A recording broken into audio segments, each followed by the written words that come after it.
Hola, buenos días, o buenas tardes, o buenas noches, que buenas. Y habíamos comenzado a hablar del ser y la nada. Y para eso mismo vinimos hoy aquí y nos situamos en el medio de la nada. Ustedes habían entendido que íbamos a transmitir desde Mónaco. Fue un error de interpretación. Y dijimos que lo que íbamos a hacer este fin de semana largo es una vida monacal. Hemos venido a visitar Nationaljet Urhal en esta región que fue fundada por una de las tantas decisiones de la Iglesia, la orden menopáusica, que se apartó un poco de la doxa vaticana sin llegar a los extremos actuales de los sedevacíistas.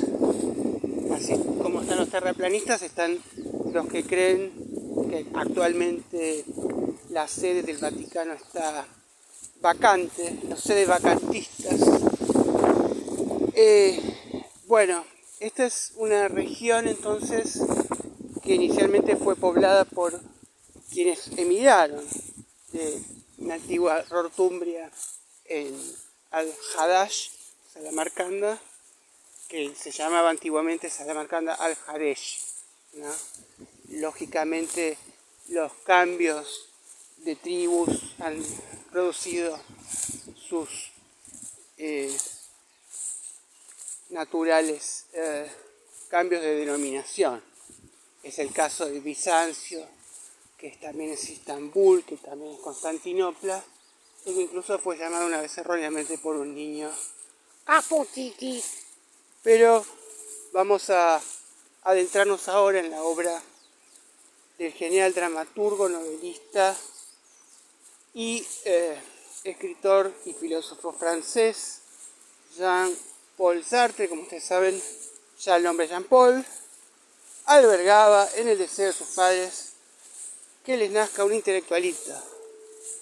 El escritor Jean-Paul, destacado en Francia, figura indiscutible, que es lo que menos va a hacer Sartre, es indiscutible.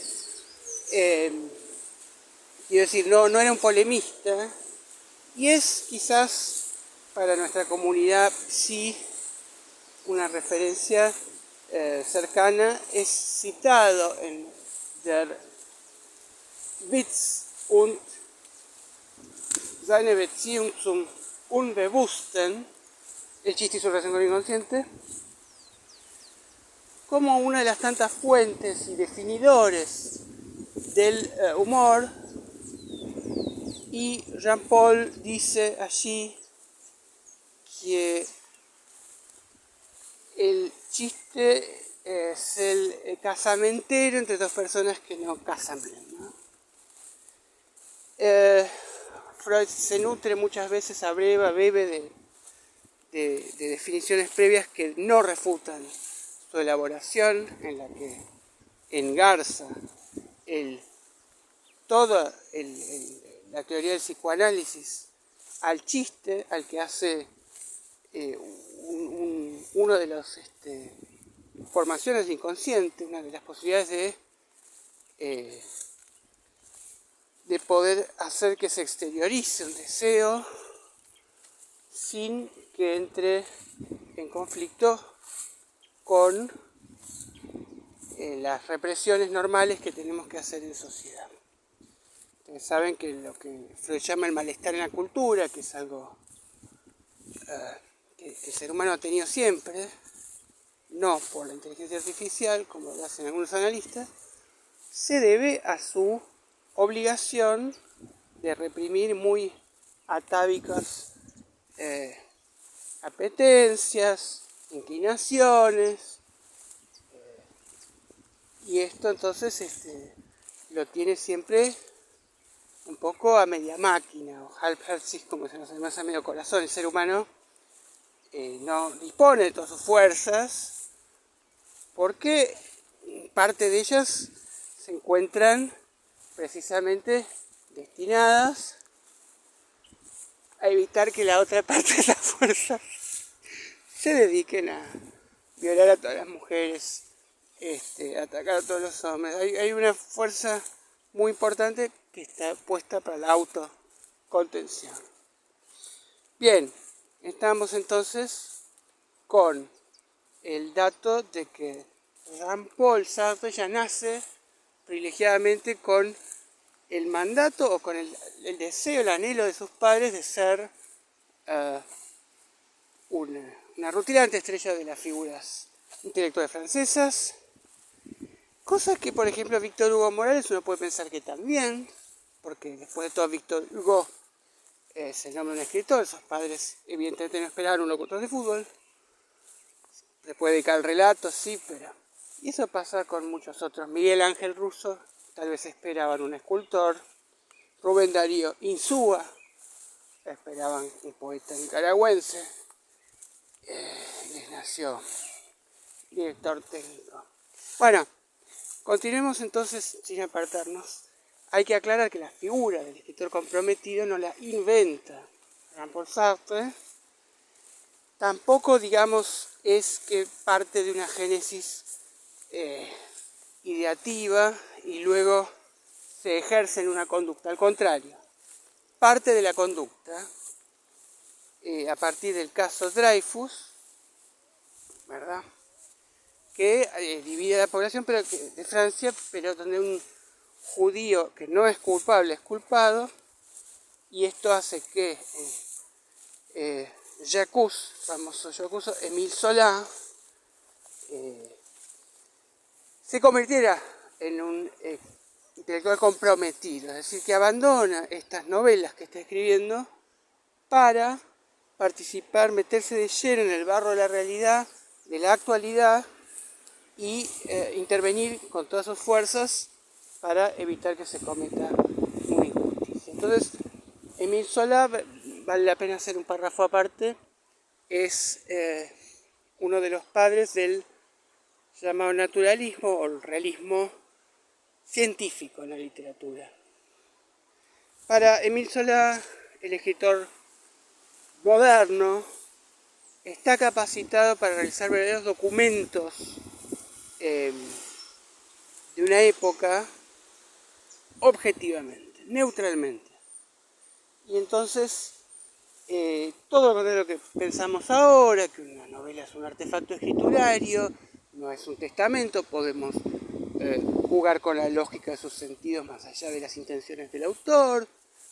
No, en la época de Émile Zola se consideraba, pensemos que tenemos como referente máximo en cuanto a talento, a trascendencia, el caso de Honoré de Balzac, que escribió una obra muy prolífica, la escribía a grandes velocidades, tomaba 14 cafés por día y realmente tenía una capacidad para trazar una pintura de un personaje y de las comidas. Flaubert también es un realista en ese sentido, que se va a documentar. Él visita Cartago antes de escribir Salambó y ve en Cartago cactus, pone cactus. En Cartago había cactus, dice. Los cactus habían sido traídos de México mucho después, pero ese es el problema el problema de la ciencia en la literatura. ¿Cuál es? La total atadura que tiene, la total determinación respecto de ciertos hechos. Entonces uno siempre puede salvar por lo simbólico, por lo metafórico, por lo poético, a cualquier pequeño error documental que cometa. Y muchas veces muchísima más libertad el artista pudiendo delirar, salirse del surco, quiere decir etimológicamente. Por eso habíamos hablado de la matematización que implicaba en general el determinismo. Para el poeta no hay necesariamente un único camino, y bueno, lo que estábamos diciendo es que para la actual teoría estética de la crítica literaria no hay una única interpretación posible. Es decir, ya la intención ya ahora está puesta en el otro, en el receptor, en el ojo que es otra de las grandes discusiones. No creo que se pueda discutir mucho, ¿no? Pero se considera si el escritor escribe para un lector predeterminado o no. Bueno, por lo general siempre se tiene un escritor en mente, un lector ideal en mente.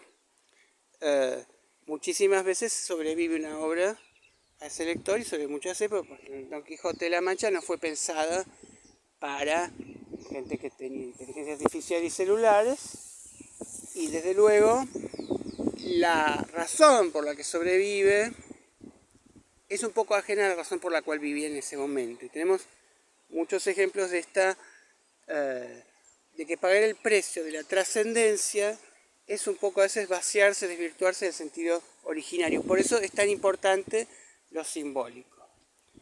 La Iglesia tardó mucho en tomar como simbólico lo que es, según Julia Kristeva, Stabat Mater y Historias de Amor, un error de traducción. La palabra mujer joven, que quería decir mujer fértil en realidad, mujer, todo lo contrario, una virgen, o en todo caso una virgen apetecible para hacerle el amor por ser virgen, ¿no? En tiempos en donde no se le permite a la mujer comparar ni ser más que una propiedad exclusiva, ¿no? Entonces la virgen tenía nada que ver con la pureza. Estamos hablando además de una predilección de Dios extraña, de hacer nacer a Jesús en ese marco, en ese seno de esa mujer, pero bueno, una mujer joven, quería decir. Una mujer que ya tenía hijos, podría haber, así que su virginidad es un poco a posteriori una especie de enmienda incrustada. Pero bueno, el Concilio de Constantinopla decide resolver si la mujer, si la Virgen María, la Madre de Dios, es virgen después del parto o únicamente al momento de ser inmaculada. Inmaculada no quiere decir no malculeada, quiere decir libre de mancha. Porque justamente lo que se introduce ahí, que no estaba en la época de Jesús, es la idea de que hay pecado en el sexo. Es increíble, todo el Imperio Romano, con todas sus orgías, cayeron en esto. Pero bueno, esas ideas de mortificar el cuerpo y de incluso dar la vida. Estamos aclarando entonces que esa fue la parte que no tomó como simbólica fácil y rápidamente el cristianismo, mientras que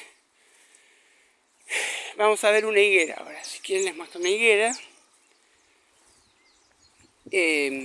Jesús tenía ganas de comer un higo y no era temporada de higos, y entonces dijo: maldito sea esta higuera, de ti nadie nunca fruto comerá. Se lo toman como la condena a aquel que no es productivo, ¿no? Aquel que no da fruto. Entonces es un símbolo, no es que Jesús sea un cascarrabias, un cabrón, un infantil. Y así con muchas otras cosas. Fíjense que el que esté libre de pecados que arroje la primera piedra no era un símbolo. Realmente el encargado de dar el puntapié inicial a la esposa, pero como no la cagaban a patadas, sino que la lapidaban, la emparedaban, la primera piedra tiraba el ofendido, el cornudo. La adúltera es lapidada. Luego esto perdura como una hermosa frase porque Jesús habla muchas veces con figuras poéticas y parábolas, y es muy interesante analizar. Esta va a ser mi nueva clase. Figuras retóricas enseñadas solo con las palabras de Jesús. Es interesante, ¿no? Porque Jesús, siendo analfabeto, con esto suena tan escandaloso. Fíjense cómo las épocas cambian. Suena tan a que yo dijera Jesús era ignorante. El alfabeto no era importante en aquel entonces, y Homero era analfabeto, Sócrates voluntariamente era analfabeto para no dar pasto a las fieras de esta invención infernal que va a embrutecer. Pero bueno, vamos a poder enseñar en la próxima clase a Jesús como el padre de la figura retórica sinécdoque, que es la parte por el todo. Porque Jesús dice, no he venido a traer la paz, sino la espada entre padre e hijo. Bien, este aquí que nos dice, como normalmente se diría, aunque no creo que nadie normalmente lo diga así, pero diga este tipo de cosas que dijo Jesús extraordinariamente, ¿no? Pero dijo, no he venido a traer la paz, sino la guerra. Lo que está a la par de la paz es la guerra. En cambio, Jesús utiliza la espada como una manera de dar cuenta de la guerra mucho más cruda, poniendo el foco en ello. Entonces, tenemos allí una figura que se llama sinécdoque, que aparece a lo largo de la literatura muchísimo, e incluso tienen ustedes al que para muchos es el verdadero representante de Dios en la tierra, Maradona, diciendo, yo me equivoqué y pagué, pero la pelota no se mancha, no dice el fútbol no se mancha. Bien, tenemos la figura de la metátesis, el contrapié, que es una figura retórica que es ABBA. Esto aparece, por supuesto, en todas las... no es lo mismo la papa es un tubérculo que vertúculo es una papa, pero también tenemos grandes frases. Marx diciendo, no es la conciencia individual la que genera una sensibilidad social, sino que es el ser social la que introyectadamente te construye a través de los usos significativos, el reconocimiento, una individualidad.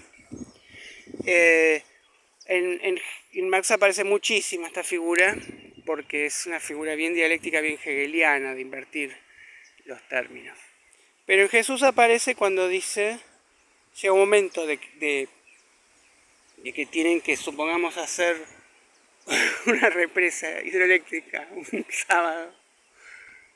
No podían esperar, pero el sábado del día del descanso Dios nos mandó a no trabajar. Y entonces dice, no fue el hombre hecho para el sábado, sino el sábado para el hombre. Se supone que es un privilegio que tenés, que si no te lo querés tomar, no te lo tomas.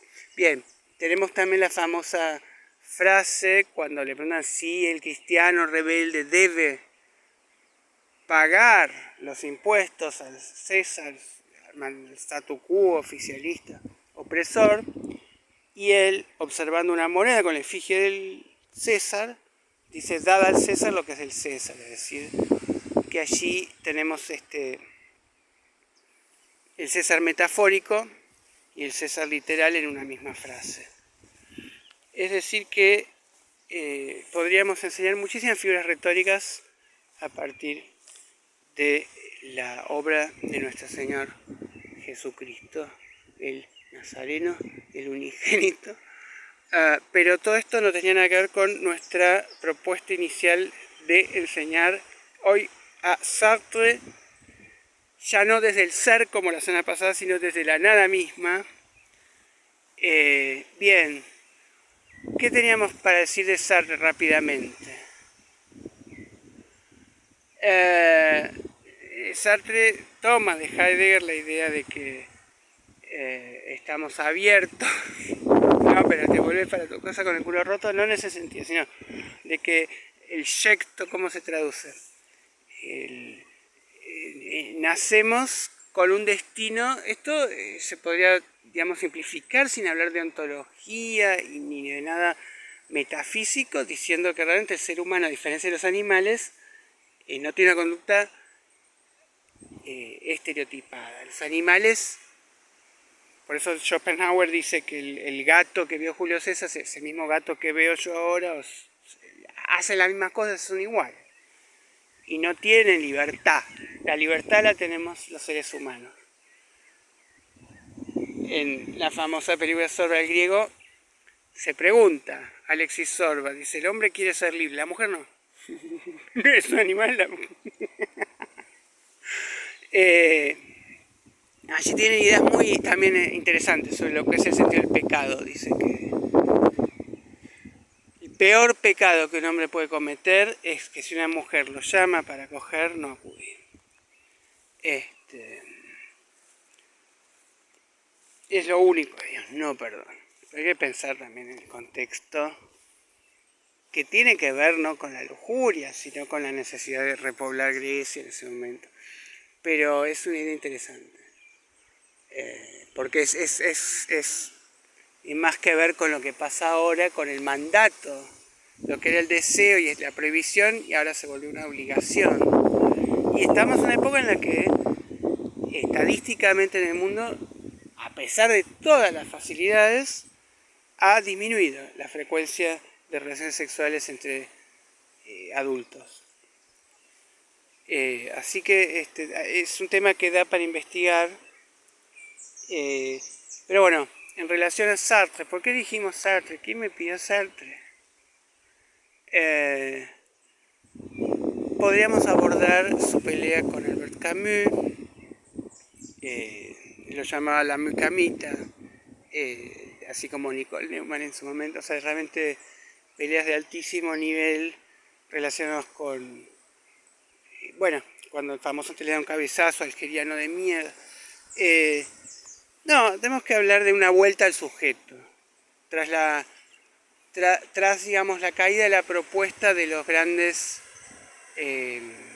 estructuralistas y postestructuralistas y la pretensión un poco tecnócrata y un poco objetiva, un poco como lo que decíamos de Zola.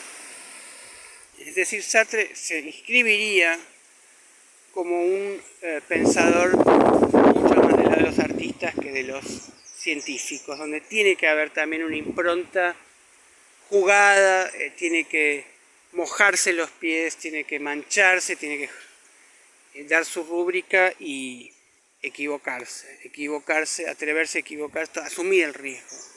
Esto es lo que se admira siempre, ese llamado también a esa toma de conciencia de la propia libertad, de la propia responsabilidad que implica esa conciencia de la libertad, porque muchas veces lo que no queremos de la idea de que realmente somos libres es ser responsables de nuestras acciones. Nos gusta ser libres, lo que no nos gusta es que el precio de esa libertad sea que no le podemos echar la culpa a otros, ¿no? Yo, qué sé yo, no me compré todavía mi propia casa, supongamos. ¿La culpa quién la tiene? El capitalismo, bueno, pero no habla exactamente de eso Jean-Paul Sartre. Allí vamos a tener que dedicarle otra clase, así que los dejo.